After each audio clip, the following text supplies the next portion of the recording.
Good morning, ladies and gentlemen, and welcome to CDE's launch of the report entitled The Silent Crisis. My name is Brian Figaji. I'm a board member of CDE. My task today is primarily to introduce Anne and then to manage the Q&A at the end.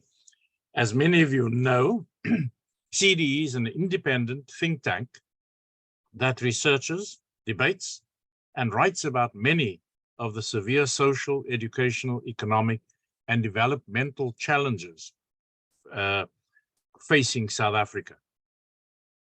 CDE has an inspiring slogan, namely, facts matter.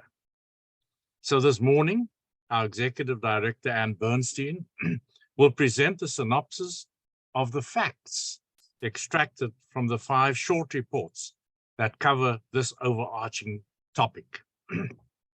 I want to encourage you to download the 5 reports as well as the executive summary from the CDE website. It makes for very interesting reading.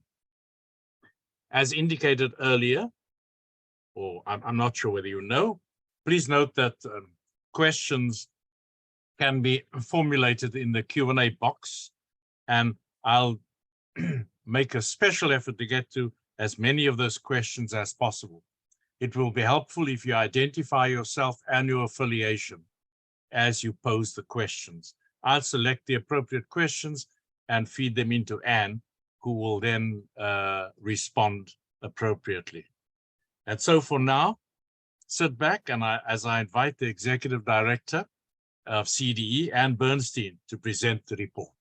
Thank you, Anne. Good morning, everybody, and thank you. I'm going to share my slides. If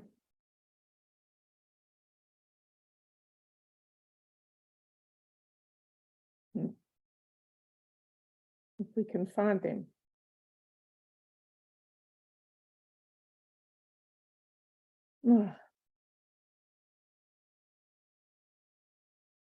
Sorry, Lydia, help. I don't know where my slides are.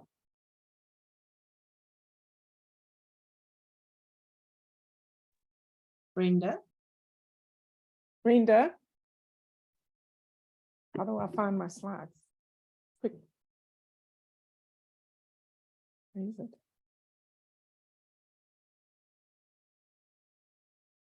Okay, thanks. Sorry about that.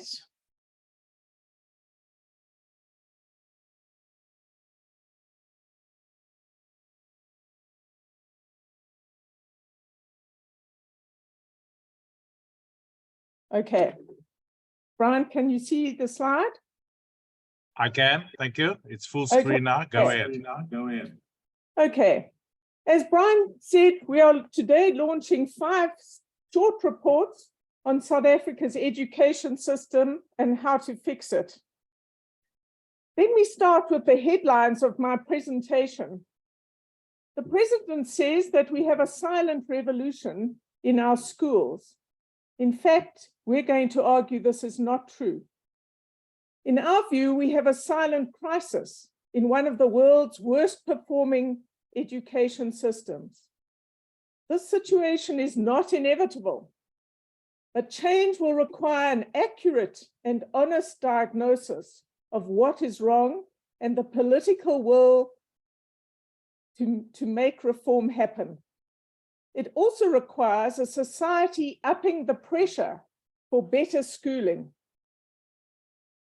I think you have to ask yourself one question today. Are you prepared to condemn another generation of South Africans to appalling education? So in today's presentation, I will talk about our failing system. What are the facts? Why we are in such a mess, state capture by SADTU, and then I will turn to our recommendations for what must be changed, what are the priorities for change, and a strategy for change in our complicated society. Reform is possible, and we're really arguing, let's make it happen now. So let's turn to our failing or flailing education system. What do the matric results not tell us? Every year, the president, the minister, and the press celebrate the pass rate of those who sat for the matric exam and act as though this is an indication of how the education system really performs. Now, celebrating an 80% pass rate in December 2022 ignores the fact that half of those who start out in grade 6 don't make it through the matric exam in the expected 5 years. They drop out, they fail, or they repeat years, often multiple times. The leading education experts tell us that standards are definitely falling, a reality that has become particularly alarming during the COVID pandemic. In fact, leading education professor Stefan van den Berg says public confidence in the matric results may be eroding as a result of falling standards and Umalusi's readiness to push through underperformers. So the truth is that the matric results are not an indication of the system's performance. The matric festivities every year, in fact, divert attention from more fundamental issues. Now, the terrible reality is that nearly 80% of learners cannot read by the end of grade 4. And more than 60% of grade 5s have not mastered basic mathematical knowledge. They've not acquired the essential skills that they will need to continue learning. And as a result, they will almost always fail to achieve the overall education they need to succeed in an increasingly technological world.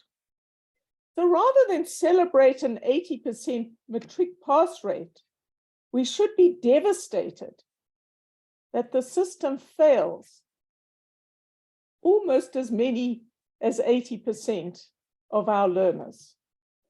So when the president says this is a silent revolution, he is wrong. And when the minister says this is a system on the rise, this is also not true.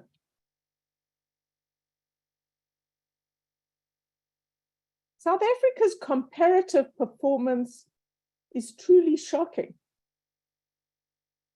When South Africans take tests in reading, maths, and science that allow us to compare performance with learners from other countries, we either come last or in the bottom 3 countries. But it's worse than that. While other countries test grade 4s, in these international tests, we test grade 5s. And when they test grade 8s, we test grade 9s.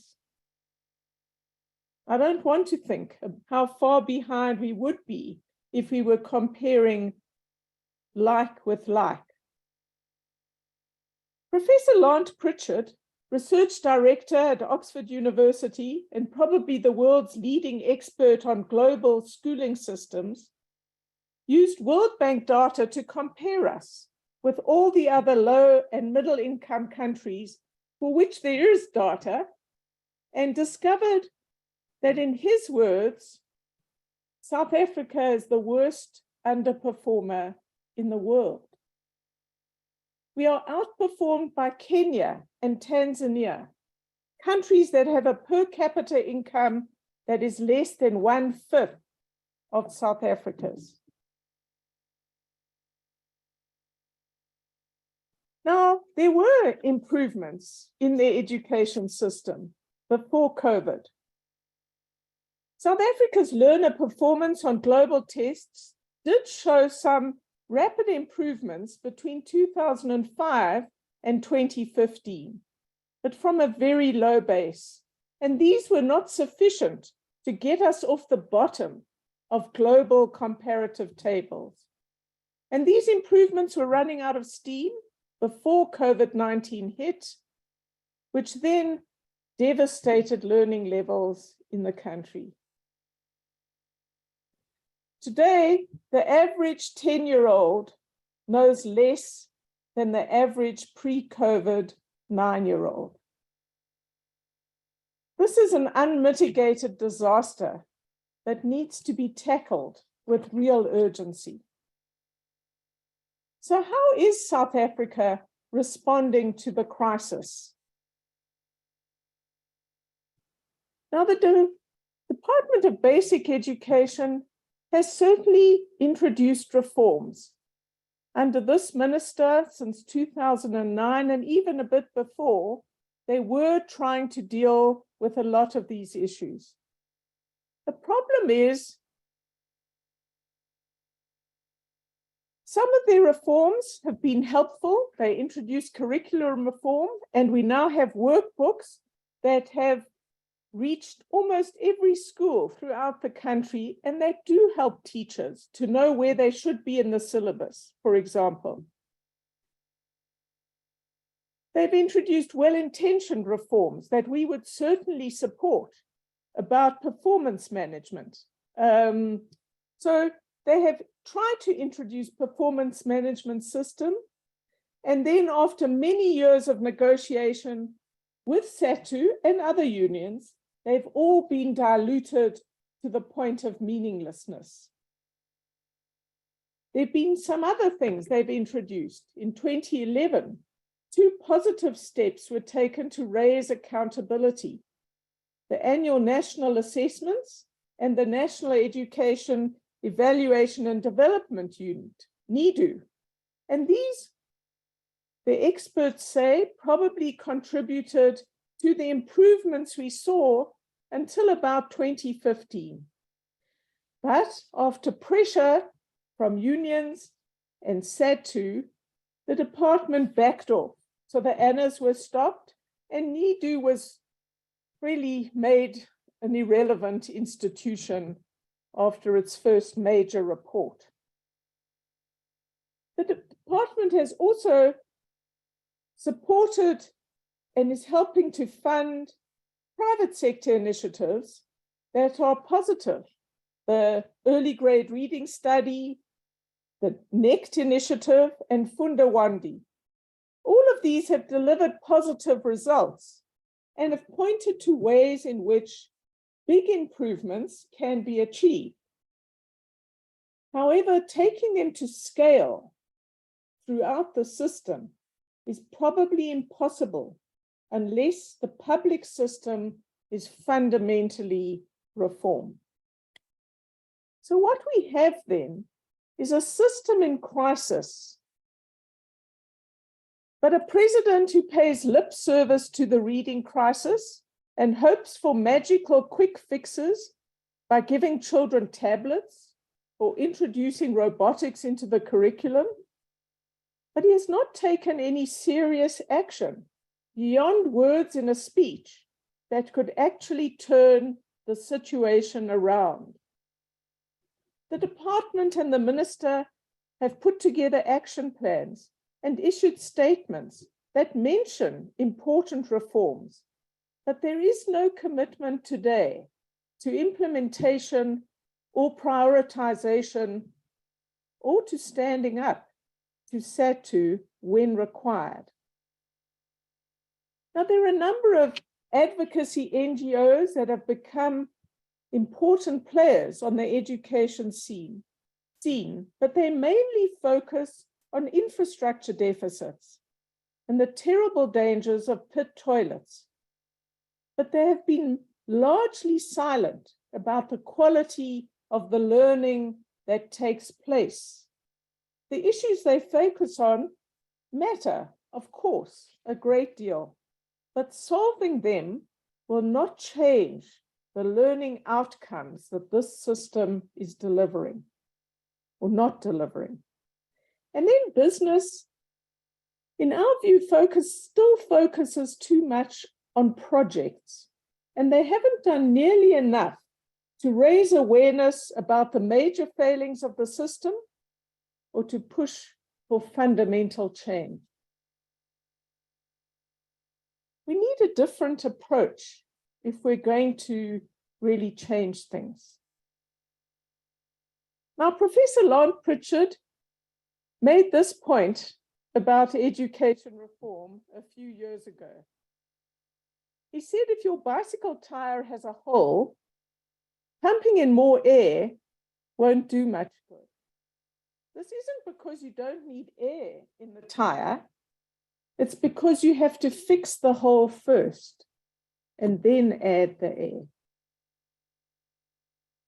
Hence his comment about palliative measures unless you fix the real cause of the problem. So CD is arguing that we need the right diagnosis. We need to be frank about why this system is not delivering. We have to find out why and then fix the punctures in our tire. Our teachers are very important, but the truth is that they are struggling in this country. Only 41% of grade 6 math teachers in South Africa have good proficiency, compared to 87% in Zimbabwe and 95% in Kenya. The fact is that South African teachers are not properly trained, they're not incentivized to perform, they're not adequately supported,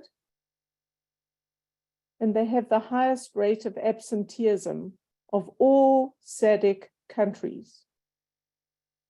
I once heard a well-known education expert say, well, does this mean that South African teachers can't or they won't? It's probably a mixture of both. But what we do know is that an education system is only as good as its teachers.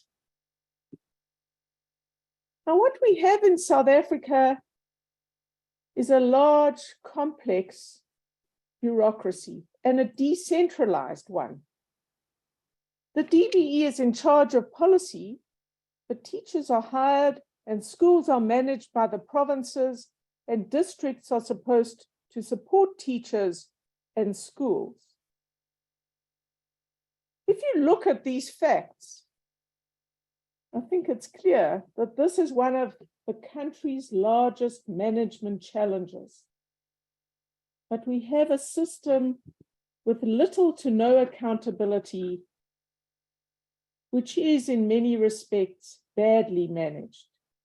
Too many instances of weak leadership and way too little competence and accountability across all these levels to provide hope of a system functioning properly. Now, all of these challenges are massively exacerbated, in many ways underpinned by two additional phenomena that were extensively diagnosed 7 years ago.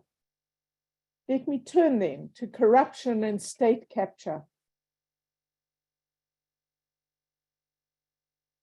In 2014, City Press exposed a shocking phenomenon of mainly principals' positions being routinely sold for money. The minister, to her credit, appointed a ministerial task team to investigate these allegations. And in May 2016, the task team reported and recommended prosecutions of guilty people or potentially guilty people. The report was forwarded to the provinces, but none of the 38 cases the MTT is suspected of possible criminal conduct were charged.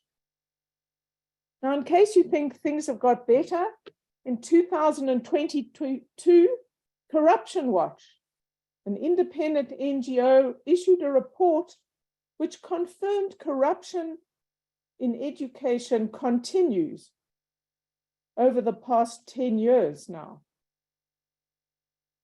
And just the other day, I saw a newspaper cutting February 2023, a Soweto school was being reported on, and the treasurer of the school governing body said the following to the reporter: "We are dealing with the gangsters in the education department. They are out to loot schools. We are calling for help from law enforcement or the Special Investigations Unit." The finding in 2016 was that corruption is pervasive across the education system, and it certainly hasn't changed. Now, in addition to corruption, we have what CDE is calling state capture by SATU. I want you to read this statement and then stop and think about its implications.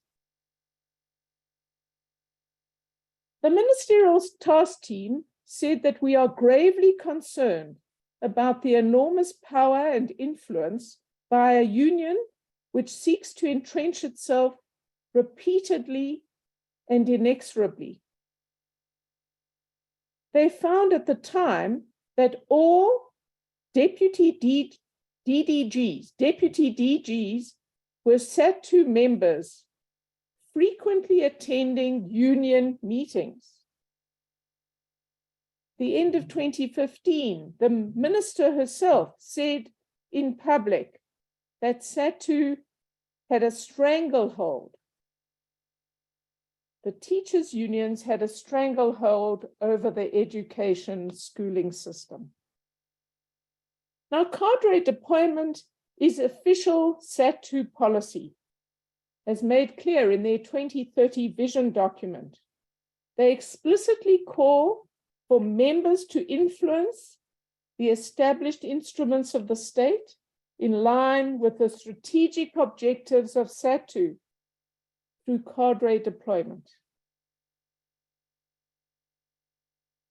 You have to ask yourself, can a union really run an education system in the interests of the country and everybody in it?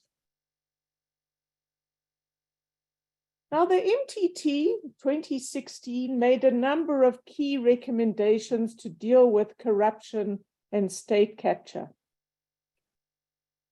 They said corrupt educators should be reported to the police, but nothing's happened. That guilty officials should be disciplined, but nothing's happened. That a new investigative unit should be established, nothing. That unions' recruitment observer status within the department should be renegotiated, no action. That cadre deployment should be ceased, no action.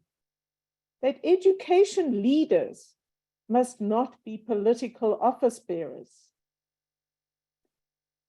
And that they weren't opposed to unions, and nor is CDE, that you needed separate unions for office-based educators, for the management of the system, but nothing has happened. So of the key MTT recommendations to fight corruption and push back state capture, not one has been implemented. And this was confirmed to CDE yet again in February 2023 by the chairman of the MTT, Professor John Volmink. In our view, it's time to fix South Africa's schools. We are the bottom of the class internationally. In many respects, a dysfunctional system. We have to start with a totally honest diagnosis. Cadre deployment and corruption are pervasive throughout the system, creating enormous conflicts of interest. And lastly, projects, initiatives, and improving infrastructure, while good in themselves, often are not the answer to changing the quality of learning and teaching in our classroom. need to stop kidding ourselves. What South Africa needs is system-wide reform. We have to overcome a multiplicity of challenges, and we need to choose priorities and be realistic about what we can do. But we have to tackle the tough political issues within education. CDE is going to put forward, what's happening? Is going to put forward 5 big areas we think the country should prioritize. Nobody wants to talk about SADC's dominance of the education sector or corruption. The government has to take a public stand against corruption in education. Cases have to be sent to the SAPS and prosecuted criminally. We need to protect whistleblowers, and officials should not be members of teacher unions. And SADC has to end cadre deployment. The government has to end this. We've got to move the system from one dominated by incompetence to merit. And we think that if you don't eradicate capture, all other reforms are not going to work.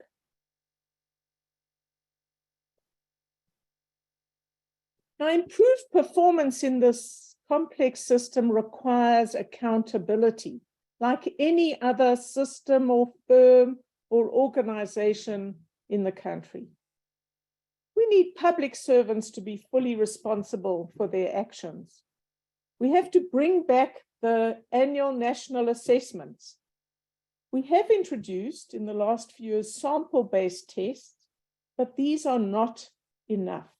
We need to know how every school is doing, and we need to know at different parts of the sort of system, grades 1 to 9, not only at matric. And the results need to be publicly available from every single school to provinces and nationally. We need to reinvigorate an independent NEDU unit that is investigating quality and what is going on in different parts of the system and making recommendations for action. They should report regularly to Parliament and the public. And then we need to give principals more power, more responsibility for who gets hired or promoted, more ability. We need higher requirements before principals are appointed. And this is not new. This was recommended by the 2012 National Development Plan, and is a reform long past due. Then lastly, accountability has to start at the top, and we'll talk a bit more about that in a moment. Thirdly, we have to strengthen our teachers. Some 50% of South Africa's teachers are expected to retire by 2030. We need better selection of new teachers, better training in our universities, and higher standards, possibly an entrance exam. Our existing teachers need more support and on-the-job training, but this is going to depend on reforming the officials or the bureaucrats to deliver that. And then we have a shortage, particularly of experienced teachers in the hard subjects, maths, science, accounting. We could get foreign skilled teachers in the next week to come to South Africa to strengthen our system, to fill the gaps, and to help train the up-and-coming teachers. We should do all of this. So Michael Barber, Mr. Delivery in the Blair government, who's helped the government of the Punjab in Pakistan dramatically improve their education results, and who's helped education ministers in many parts of the world. He says that unless reforms get inside the classroom, you're just window dressing. The fourth area is we are calling for new leadership in education. It's time for a new minister, a new DG, and a top team. They have to be committed to reform as a priority. They need to be visionary and determined and tough to take the hard issues, and they can't be SAT2 members.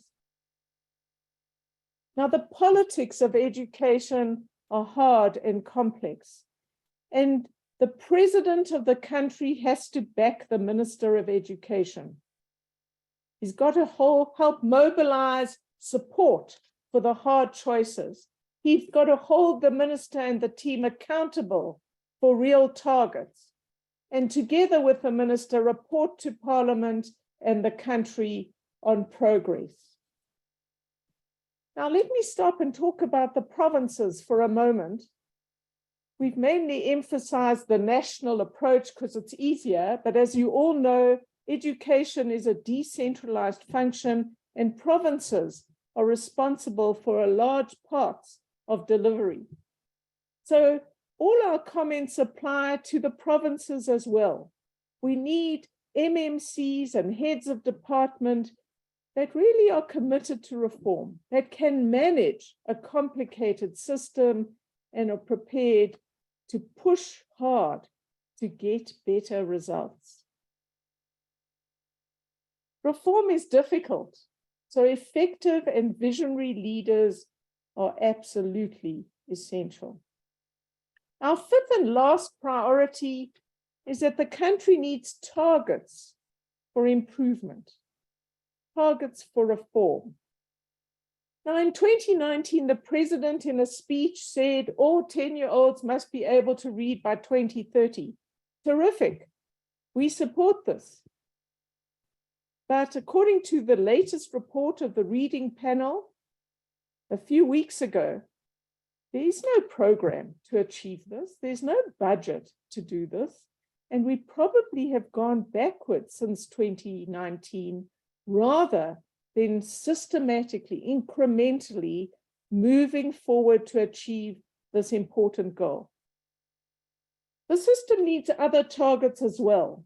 We need realistic stretch for the targets, we need budgets, and we need champions and a program. We would suggest, what about South Africa committing to move 12 places up in all the international comparative tests we do within, say, 5 years? And we have a systematic timelines and targets to try and achieve and explain why if we don't achieve those targets.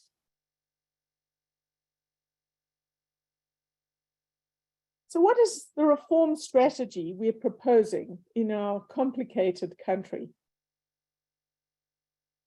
First, we must recognize reality. We have a weak state. Education is not a priority. We have an ineffective president, and there is no momentum for education reform. So how do we get change? In our view, public pressure could make a real difference. We've seen this. This government does respond sometimes, backs off things, might do things if there is sufficient public pressure. And everyone who cares about education should mobilize, should organize, should speak out. Silence about this situation is not going to improve things. So we are calling for churches, NGOs, advocacy groups, individuals and civic bodies, parents, principals, teachers and learners to speak out about the underperformance of this system. We need some common minimum demands, a new strong reforming minister and DG and top team, MMCs and HODs. We need SAT2 to move away from cadre deployment to give meat to their commitment to oppose corruption and support actual steps to deal with it. And we need publicly announced improvement targets, and then plans, steps, budgets to actually get there.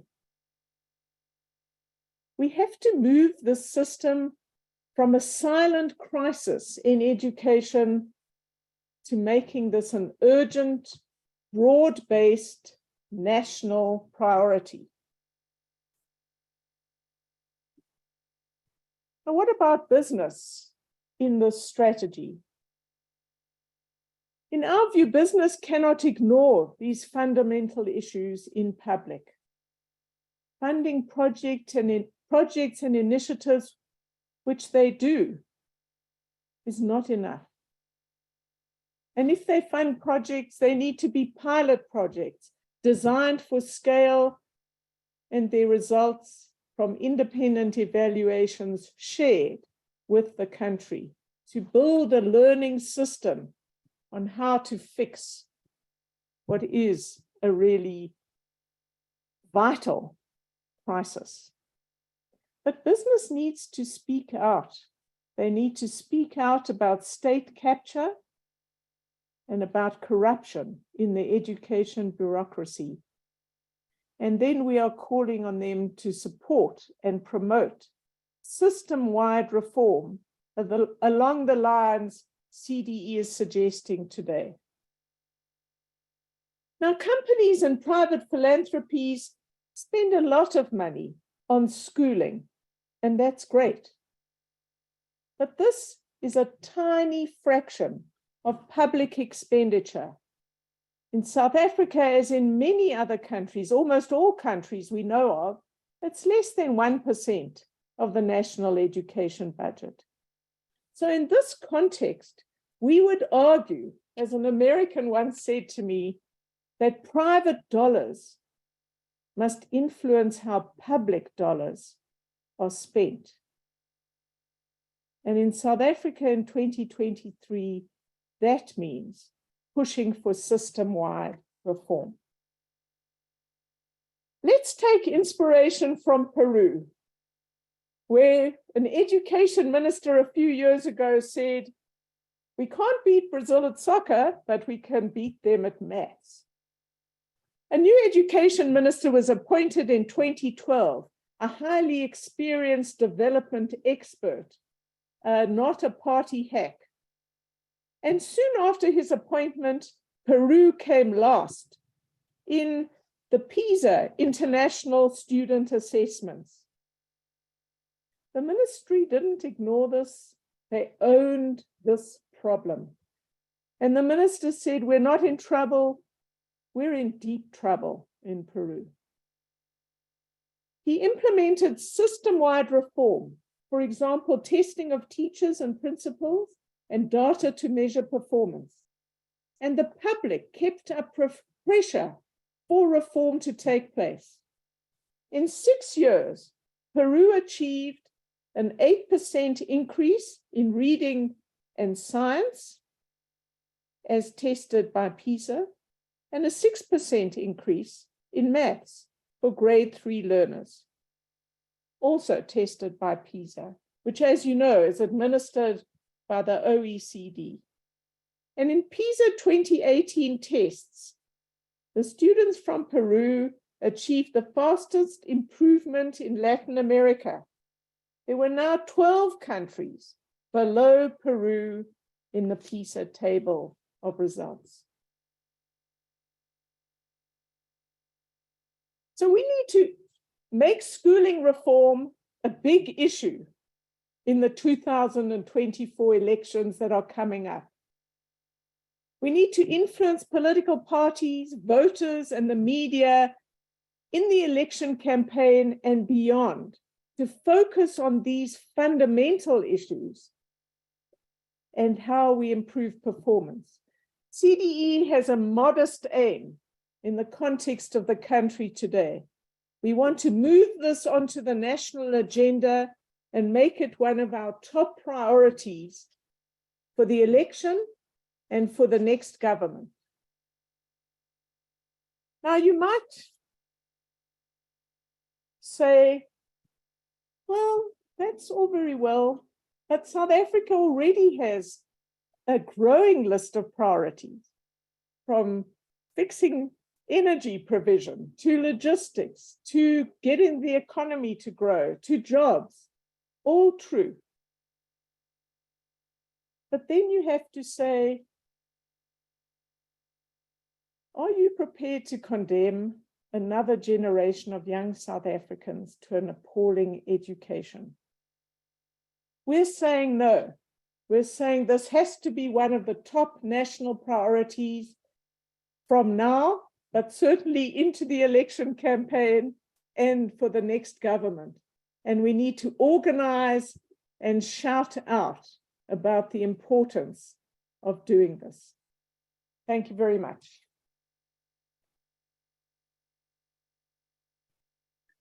Thank you very much, Anne, for that presentation. There seems to be some feedback. We're now going to go through the questions and the Q&A session. And in the Q&A session, there are some comments and there are some questions. I'm going to choose, if you don't mind making a note, Anne, I'm going to choose about 2 or 3 questions, which I'll read to you, and then we'll do another round. I'll do 2 at a time. It may be easier. There's some comments and there's some questions. Let me just refer to 2 comments quickly. Guy Harris says we should be focusing on ECD. And Professor Zubaydah Desai from UWC points to the importance of accountability. And so that's their support in that area. But Nadim Mullah, I'd like to read her question to you. She says, would there be any value in investing in development and support of district officials who are expected to support schools to deliver quality education? Far too many NPOs find themselves doing the work that district officials are in fact paid to do. So that is Nadine Muller's question. And then there's a comment from Marion Stewart from the Zenex team. She says, in relation to the ANAs, we support the need for national benchmark test. Hang on, this thing is jumping around there. So I don't know what's happening. In relation to bringing the ANAs back, we support the need for national benchmark tests. The DBE has reinstated these tests. Unions are on board. So that seems to be a positive comment. Let me pause there for the moment. Over to you, Anne. Great, thank you.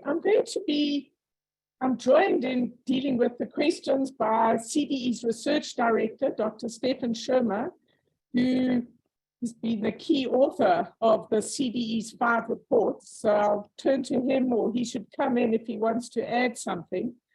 So let me start. On district officials, we couldn't agree more. We need to strengthen them, and that is part of what we're talking about. That what's happening is civil society, NGOs, NPOs are trying to patch parts of the system, and that's not the way to go about this. So we're saying it's important to look at the whole bureaucracy and the whole system and what is going on, and district officials are a key part of the system that need to be strengthened. So we agree with you. Stefan, I don't know if you want to come in or say anything on that.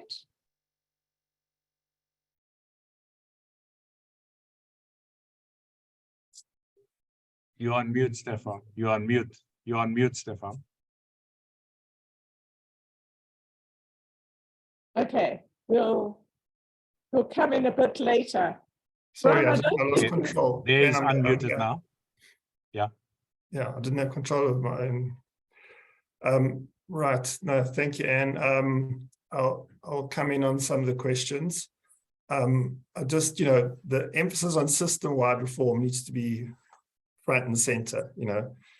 We can do a whole lot of things on the side. That's great. We need those. But unless we tackle the core issues within the system, we're not going to make progress. I think that's the core message. Okay. Thank you. Does anybody want to, Guy? Yeah.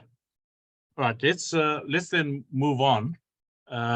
There are a few comments in the chat room that will be useful and that are sort of comments to us, and we will read that afterwards and take that into account as we deal with this thing going forward. Guy Harris also asks, should teacher training colleges not be reopened, as universities are not really focused on these critical skills at the chalk or screen face? That's the one question. And then Roger Kirsten says, Anne, much of what must be done is well known. Can you provide insights into the how? The president appoints his cabinet.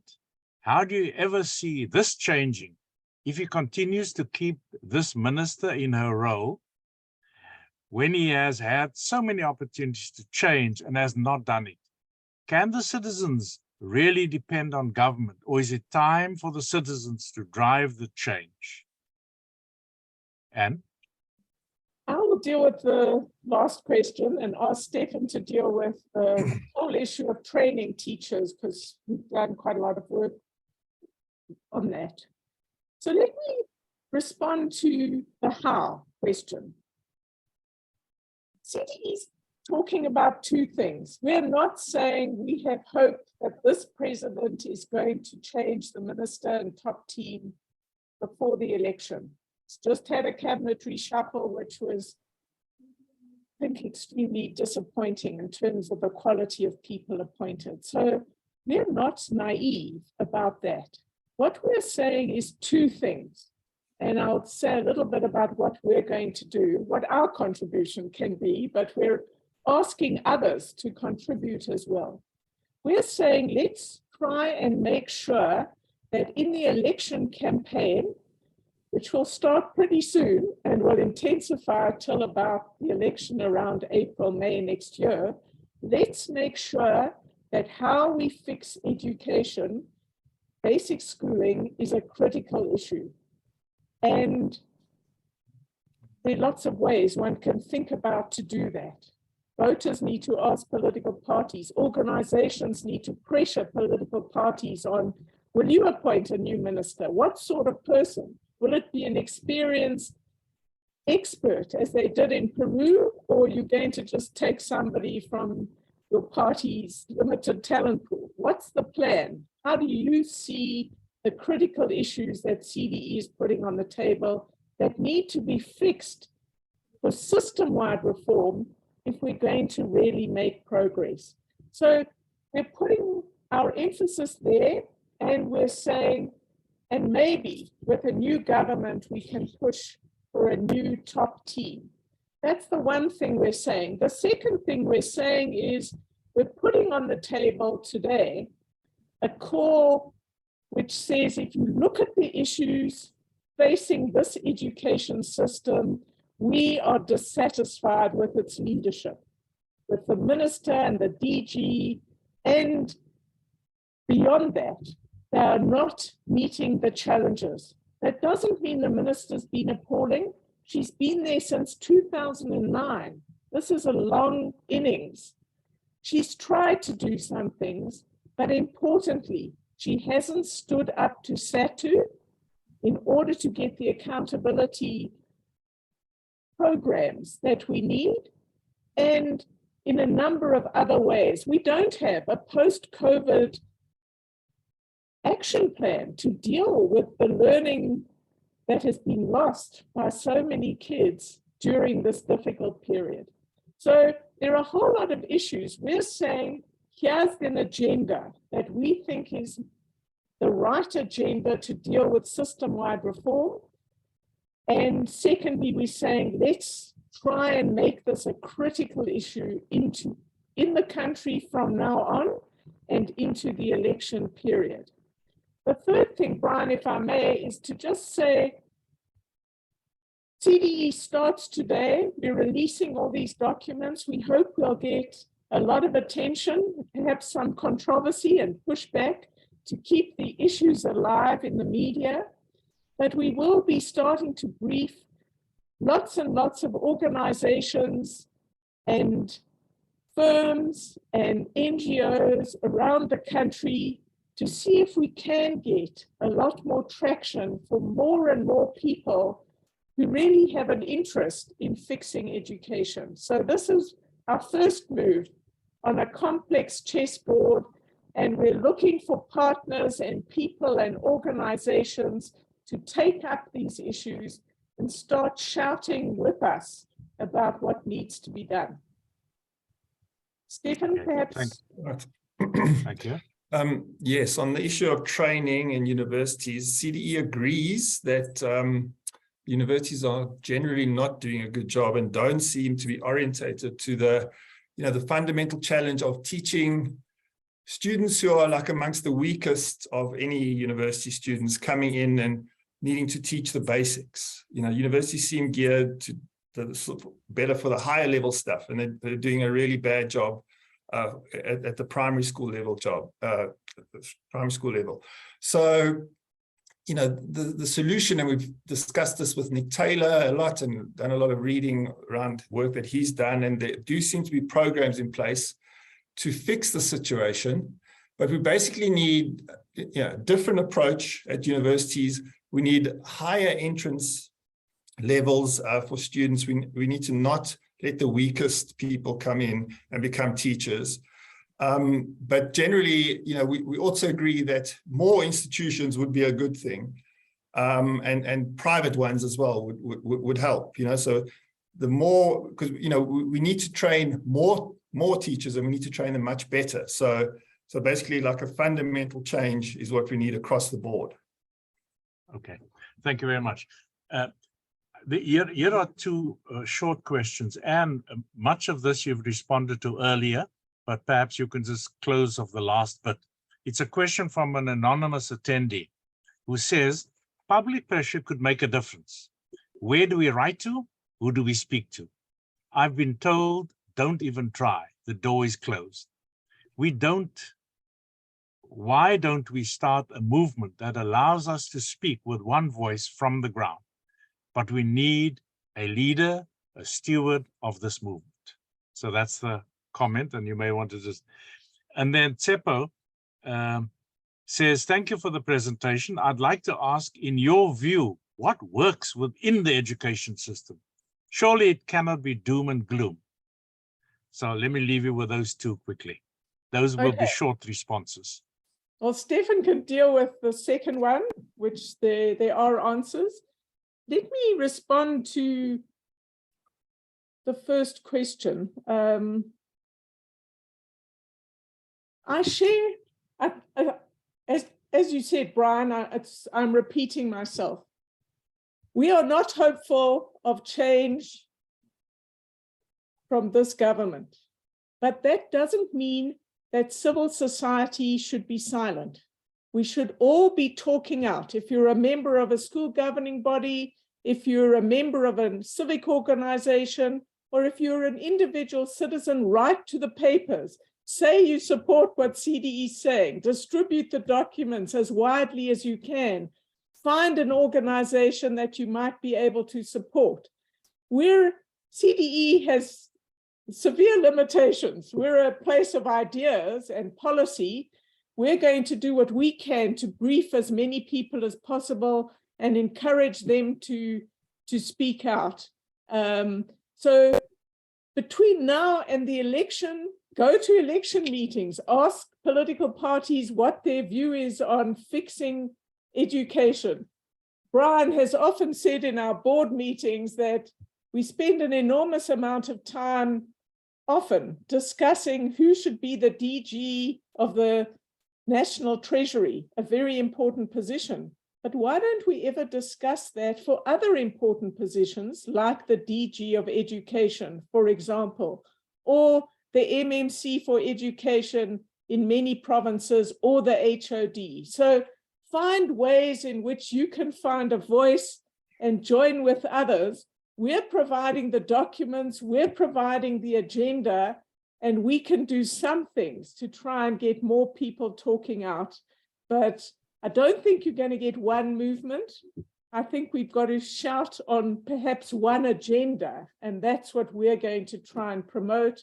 But we would certainly welcome letters to the paper, phone into talk shows, any way in which you can to support the agenda that we're trying to put on the table to make this a national priority.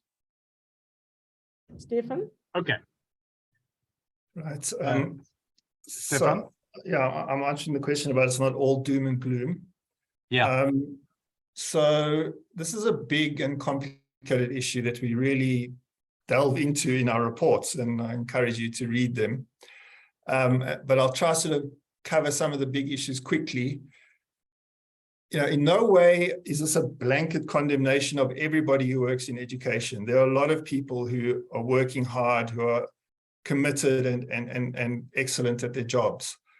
And we're also not saying, you know, like fire everybody that, you know, isn't up to scratch, or, you know, put the fear in people. You know, that's not a good way to do things. But the situation is that you're working in a system that doesn't reward innovation, harder work, doesn't reward people striving to do better. And it allows people to get away with things that you know, they really shouldn't be allowed to get away with. In such a system, there's going to be more bad than good. You know, people who want to do well will leave or will give up. You know, this is what happens all the time. At the same time, changing leadership and bringing in some accountability, you know, making it clear that those who are trying hard and are doing well will get rewarded, making it clear that those who are doing bad things were going to get punished, and those who want to learn and do better are going to get supported, can fundamentally turn things around. You know, it's not a quick fix, but big improvements can happen pretty quickly if you have that kind of approach. Brian, if I can just build on what Stefan said. Yeah, go ahead. Of course, there are schools in very difficult circumstances with limited resources that are producing fantastic results. And we know of individual principals, high schools that I know of in Limpopo or in the Eastern Cape, that the individual principal is making an enormous difference, and together with a supportive parent community and teachers are really getting great results. So of course there are areas of incredible performance throughout the system. But what CDE is doing is trying to look at the system as a whole and to say, why are we delivering in general such bad results? So I think it's really important. There are good officials, there are good people, and not all teachers are, you know, corrupt or anything like that. That's not what we're saying. And it's not what the ministerial task team in 2016 was reporting. But you have to place those fantastic people and results in the context of an overall system that is really one of the worst in the world when you consider the amount of resources that we put into it and what South Africa needs. Yeah. Okay, thank you very much. There are some questions in the chat box that are in the Q&A that are quite specific. I'm going to touch on one or two of them. So there's a question from Brian Wilson, who is an experienced educator. He says, we can now bring in a system of getting novice teachers to spend their first year or two to teach in the same way that the medical profession sent novice health workers to a particular area. Do the teacher training faculties provide enough practice teaching for student teachers? So that's a question and a comment. And then to Marion, Marion, if you just check in the Q&A, Nick Spohr has replied to your comment about the ANAs, the reintroduction of the ANAs. It's not quite as straightforward. And then Carol Church makes a comment, which is going to shock the system a little bit. Would it not be in the interest of our primary education to only concentrate on phonics, reading, and maths? Do away with the other subjects, such as economics, science, etc. These can be developed in high school. Now, those are sort of quite alarming comments, and you may want to pick up on that, and I'm going to just do one more for the moment. What should be the role from Kopano? Kopano says, what should be the role of local government and communities in fixing or improving schools and their performance? I've often noticed that while school administrations tend to do their best in fixing schools, communities are often exempt from playing any meaningful role. Right, comments. Well, I'm going to make a few general comments and then turn over to Stefan on the hard issues. Let me start with the last one. A question I often ask is, why are we not seeing people out in the streets shouting and screaming about the terrible education their children are getting? And because if you think of the consequences for the individual, for the family, for the community, for the country, parents should be a lot more concerned about this than they are.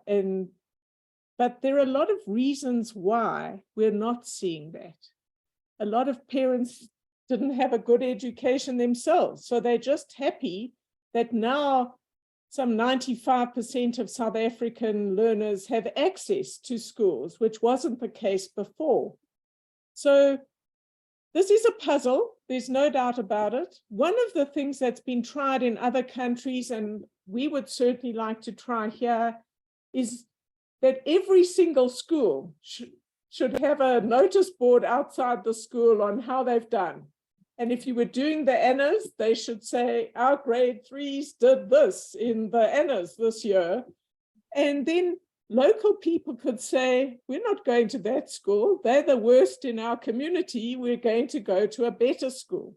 And that puts pressure on the system, but then there need to be consequences for the principals or the teachers in schools where they haven't delivered. So more information, very accessible to local communities and parents, has been useful in other countries and might be useful here as well. So we're certainly in favor and advocating that. That would be one thing.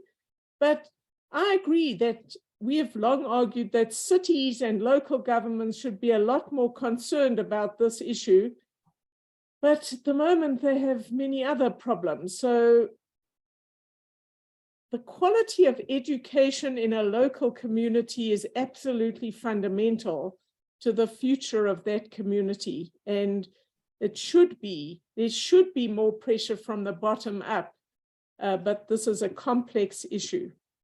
So I'll stop there and then hand over to Stefan to deal with practical training for our teachers, as well as the other comment about what we should teach in primary schools. Right. Yes, these are very sort of specific type questions around practice and what works best in sort of pedagogical circles. And this is not an area of expertise for us.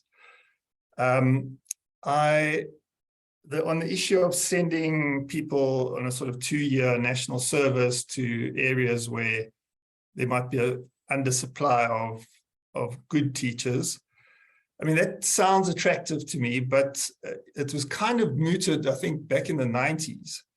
And the problem with it is that it sort of acts as a disincentive for people to enter the profession.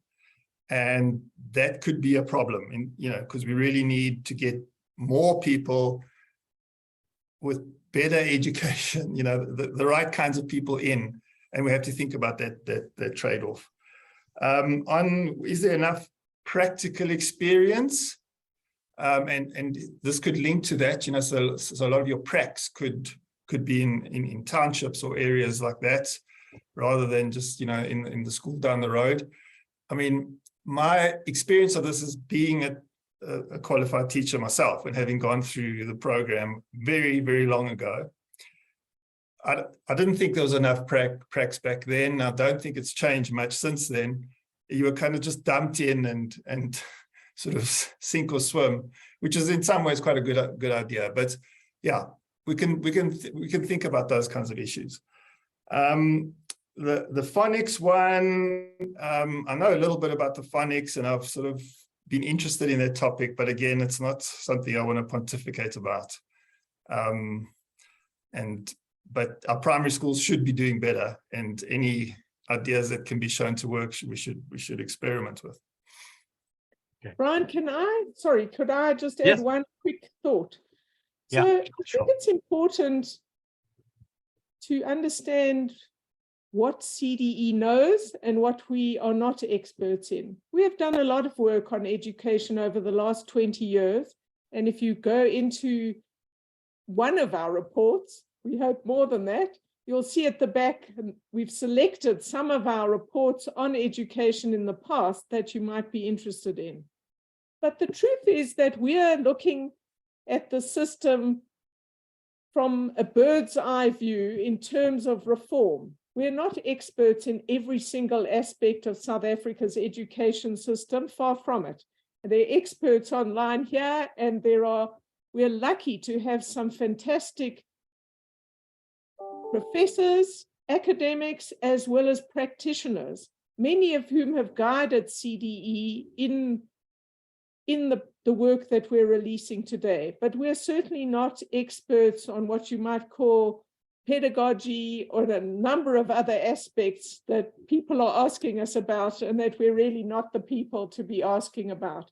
We're the reform people, and we're saying this system as a whole is in desperate need of a much more honesty about what's going on and much more determination about how you fix the system as a whole. And then the last point is, this is a really big system, and we need much more expertise in how you turn systems around. So I could be a good teacher, but that doesn't mean I'm a good manager of a very big system. And we're really saying that we need some more expertise in how to turn around systems than we have had up till now. Good. Thank you very much. And then there's a comment from Dr. Louise van Rijn, who was associated with Partners for Possibility. And she talks about the need to provide support for leaders within schools so that you make schools a functional unit and you build from that basic functional unit. And lots of NGOs and Partners for Possibility is working in that area. And so there seems to be a need for the coordination, collaboration at those sort of fronts. There's no particular question there. There's a comment. There is a question from Jeff Jacobs, though. He says, in my view, there are two key levers for change. What happens in the office, and that's the leadership, and what happens in the classroom, and that's the quality of teaching. He says, I agree that more should be done to develop district leadership to enable them to provide guidance and support to school leadership. Currently, circuit managers describe themselves as compliance officers. How do we get this to change so that they become developers of human resources in their circuits and districts? A paradigm shift. And you may want to comment on that. Then there's a comment from Mark Loon, which says that is there a possibility particular schools who are well-resourced can help other schools who are less resourced, because this already is happening. And I think that's a comment just about what is happening out there. And I think we must acknowledge that. I mean, the real question is Jeff Jacobs's whole issue about how do we get a paradigm shift, an attitudinal shift within the system. Anne? Well, I think Stefan should answer the details of this. I don't really have, I was reading some of the other comments. Sorry, Brian. Perhaps Stefan should come in. Right. I mean, we've heard a lot of those stories, and you know, the fact that these guys can't get to the schools, and when they do get to the schools, all they do is, you know, make sure that the boxes are ticked, and there's no real training that happens. They're also, you know, not very good at teaching people how to teach. You know, when people have tested them, you know, they tend to underperform. So there's a huge human resource problem at that level, and I think it is a paradigm issue as well. But you know, what we need to start changing the fundamentals. You know, we need to start making people accountable for the people that they are helping to develop. You know, that their jobs are to make teachers better, and that's what they should be held to account for. And you know, different leadership, a different kind of energy, and you know, it'll take time. It's a complex issue, but it needs to feed through the system right down to the district level. Okay. There are a number of questions and comments about community involvement and how we get communities involved. Now, that's the how we get communities involved is not really the topic dealt with in these papers. So I am going to stay away from that for the moment. Nick Taylor says, yes, we do need to recruit teacher education students who are more academically able and motivated. But we also need to educate them a lot better than our universities are doing currently. Stefan, you have a comment on that? Sorry, Anne. We agree. Fully agree, yeah. Fully. Okay. Francine de Klerk. It is also so crucial to interrogate and criticize the curriculum policy, which overwhelms teachers and learners of disadvantaged schools. Curricula have changed 3 times since 1994 and needs to change even more. That's a comment. I don't know whether you want to comment any further on that. Can I just say something on that, which is something we don't delve into, but we did come across in our research, and it's particularly important in the context of COVID. But teaching kids at the wrong level is a serious problem. And in the context of COVID, where kids are now, you know, have fallen behind by a year or more, and then teaching them as though they haven't done that, it you know, makes things worse. You know, you have to teach children at the right level, at the level they're at, and get them up to the next level.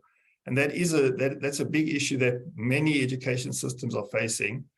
You know, and Anne said, you know, we haven't really thought about these things in South Africa, and how we're really going to change these issues in relation to the devastation of COVID. So that is an important and big issue. Okay, and the last question, which does come back to parents. Andrew Hamilton Smith says, is there a place in the CDE initiative to focus on parents as a force for reform in education? Anne? Yes, Brian. We're certainly intending to try and brief the School Governing Bodies Association to try and get them motivated around this reform agenda. So that is one thing we intend to do. We're not the right people to reach out to parents around the country, but we're hoping that in briefing other NGOs and nonprofits that have more experience and connections, that they would be able to do that. So I agree with the question, and it's how to do it in the most effective way is the challenge. Brian, can I make another point? Yes, I think please. there's one other there's one other issue that seems to be coming up in the Q&As, which is about business and are there possibilities there? So we shouldn't neglect that. But I do want to make an important point, which is the education system is large and very complex, and there are many experts on this call and elsewhere who are attacking it from different angles. Many of which are absolutely vital and having big impact. But it's small. It's not changing the results coming out of the system to move us up these international tables. And what we're trying to do at CDE is to say, not to stop anyone doing anything, far from it, but we're trying to say, can we find a common agenda? Don't add more things on. Can we find a common agenda of how to make this system work better? Because if you add more and more and more issues, we'll never focus on what we think are the fundamentals that are holding South Africa back. So it's almost like these are necessary to deal with, and they have to be as limited priorities as possible to try and get those done. If those are done, you have a chance to get a much better functioning system that can deal with a whole lot of things where your experts are not us, from curriculum to how the teachers should be trained and so on and so forth. But we're trying to say, let's not add on here. Let's try and focus on the 5 areas we've identified to try and get everybody more or less singing from the same tune, because without this, we can't make progress on a whole lot of other issues where we're certainly not the experts and there are lots of other people to act on those. So I just want to make that distinction, because the inclination in such a big and complex system is to keep adding issues, and we're trying to reduce it to how do we get the prerequisites for a much more effective system from what we know from international experience and all that CDE has learned over many years and from the experts on what we all need to focus on, and not 100 things, but just a few things. Yeah, okay. All right, thank you. I think Melanie Base asks about B-Lab.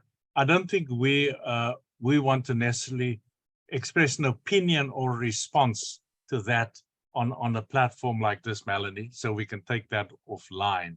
And finally, the last comment, Confidence Dikole asks about whether we know and we're satisfied that the ANAs were fit for purpose, valid, and reliable. Now, I think the issue, Confidence, is not the ANAs per se. It's a test that we do to establish how our learners are advancing. Whether you call it ANAs or you call it by any other name, it doesn't really matter. There must be some sort of benchmark that you establish. And if the ANAs are not fit for purpose, we'll get another thing, but there must be a tool that establishes the performance of our learners at school. I'll read the question, Anne, and I don't know whether you would want to have any comments. Anne mentioned that as part of the 5 big areas to focus on, ANAs should be brought back. My question, has the CD looked into the quality of the ANAs for us to say with absolute certainty that these were fit for purpose, valid and reliable? Anne? That's a fair question. As you know, there was a lot of debate about the quality of the ANAs and the nature of the ANAs when they were introduced. And there are experts who have looked at this, who have guided us. Our view is exactly what Brian has said.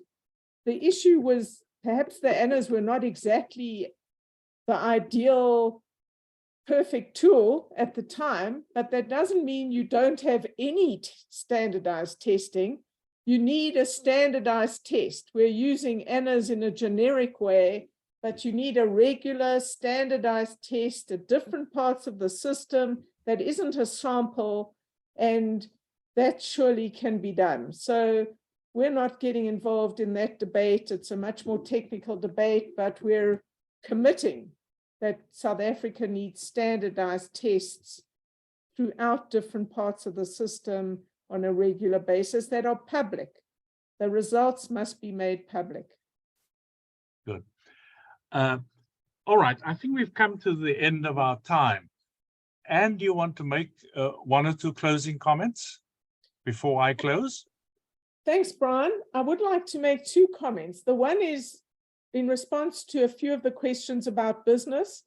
You can rest assured we will be talking to business leaders, to big companies, and to others about what might be possible.